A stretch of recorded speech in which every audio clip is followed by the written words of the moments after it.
দর্শক আপনাদের স্বাগত জানাচ্ছি। আমরা যে বিষয়গুলো নিয়ে এখন যেটি দেখতে পাচ্ছেন এগুলো কাঁঠাল, কিন্তু কাঁঠাল গাছ, কাঁঠাল গাছের যে নিচের অংশটি একদম মাটির সাথে লাগোয়া।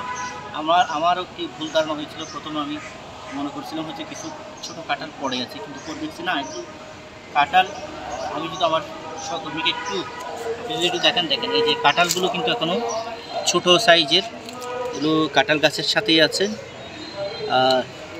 এটি কিন্তু কাঁঠাল গাছ, কাঁঠাল গাছের সাথে অনেকগুলো কাঁঠাল আমরা দেখতে পেয়েছি। কাঁঠালগুলো দেখে আমরা চেষ্টা করছি আপনাদের দেখানোর জন্য। আমরা দেখেন এগুলো সব কাঁঠাল, কিন্তু এই পাশটাই যদি আমরা দেখাই, আমার সহকর্মীকে বলবো যদি আমরা একটু এই পাশটায় দেখি, যে দেখেন এটা একটা কাঁঠাল গাছ, এটা একটু দেখেন, এটা কাঁঠাল গাছ।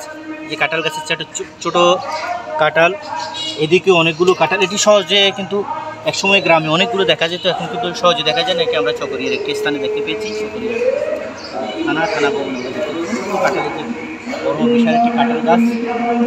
কাঁঠাল গাছগুলো কীভাবে আসছে, কখন আসছে, এটি নিয়ে আমরা একটু কথা বলবো। আমাদের গ্রামে কিন্তু সহজে দেখা যায় না। এই যে কাঁঠালের গাছগুলো হারিয়ে যাচ্ছে, ফলগুলো হারিয়ে যাচ্ছে। আমাদের কিন্তু আগে একটা সময় ছিল যখন আমাদের মা দাদারা, বয়োবৃদ্ধরা বছরের ফল বলে একটি প্রতি সময়, কোন সময় যে মৌসুমে যে ফলটা হয় সেই ফলটা আমাদেরকে খাওয়াতেন, আমাদেরকে দেখাতেন। এখন কিন্তু এটা হারিয়ে যাচ্ছে। সবার উচিত এই যে আমাদের প্রাণ প্রকৃতি রক্ষায় গাছ রোপণ করা, ফলের গাছ রোপণ করা, কাঁঠালের গাছ রোপণ করা, আমের গাছ রোপণ করা।